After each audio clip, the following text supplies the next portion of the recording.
Good morning, America. Welcome to the BBC, hosted by yours truly, Clive Myrie. Today we're joined by the esteemed nuclear physicist Robert Oppenheimer. Thank you, Clive. Always a pleasure to be here. Of course, you're the star of today's broadcast. I'm honored you've been able to set apart time out of your busy schedule. I am flattered by your remarks. I hope the public was appreciative of my contribution to our great nation instead of hanging me for war crimes. Yeah, it's a pity, but your ingenious invention was used in an unethical manner.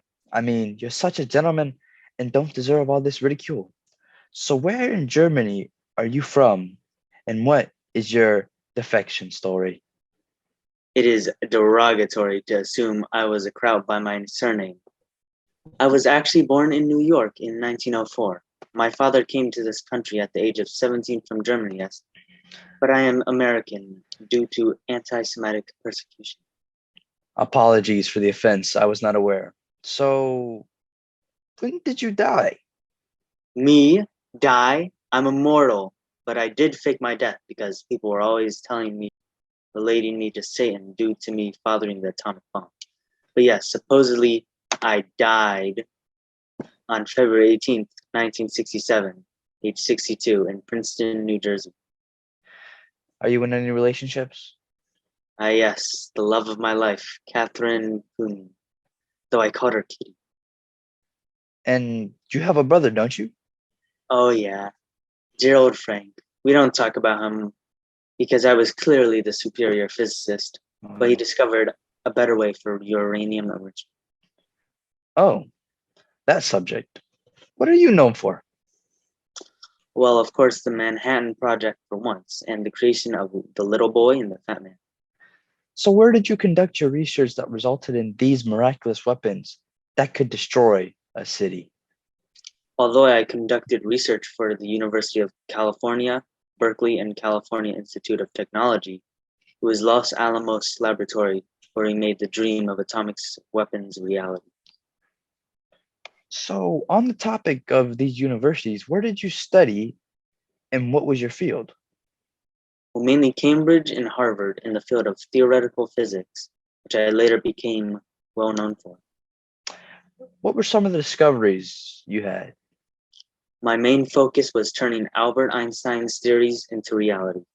Turning matter into energy was theorized by Einstein, but it was my team on July 16th, 1945, in a remote desert location near Alamogordo, New Mexico. The first atomic bomb was successfully detonated. Codenamed the Trinity Test, it created an enormous mushroom cloud, some 40,000 feet high, and ushered in the atomic age and the cold age. So, what did you discover personally? Most of the advancement in the technology of fission was an undertaking made by my brilliant team of engineers, so I cannot claim credit for their invention. I was responsible for recognizing new discoveries immediately and assimilating them into the overall advancement of the project. So, did you get recognized for all your hard work? A little too much, if you ask me. I received the Enrico Fermi Award for my contribution of nuclear fuels as renewable energy, but I went on trial for supposed war crime of me doing of my job in the creation of bombs that killed innocent Japanese people, including women and children. Fortunately, I did not lose life nor liberty, but my top secret clearance was no more. Did you regret your actions? What is there to regret? I was simply following orders and my duty for my country. Unlike Captain Robert Lewis and Major Claude, co-pilot of the Enola Gay and commander of Boxcar, respectively, the bombs that dropped the weapon, I didn't regret my actions to facilitate a U.S. victory. Did you ever acknowledge what had you had unleashed and how the future would shape up? We knew the future would not be the same. A few people laughed. A few people cried. Most people were silent. I remember the line from the Hindu scripture of Bhagavad Gita, Vishnu. Now I become death, the destroyer of worlds. I suppose we all thought that was one way or another, But on the bright side, nuclear energy for electricity was a plus. Well, due to all this, people claim that you were the cause of the Cold War. Not me necessarily. I didn't tell the US government to bomb Japan, just gave them the tools to do so, so it's not my fault. And people say that you are a communist and support the USSR. Well, I do have some left wing friends, but I am not a commie per se. And betraying my nation, that is just absurd. Well, thank you for your time, Mr. Oppenheimer. We hope to see you again. And well, ladies and gentlemen, that was Dr. Robert Oppenheimer, and you're watching the BBC. We'll be back after a short break.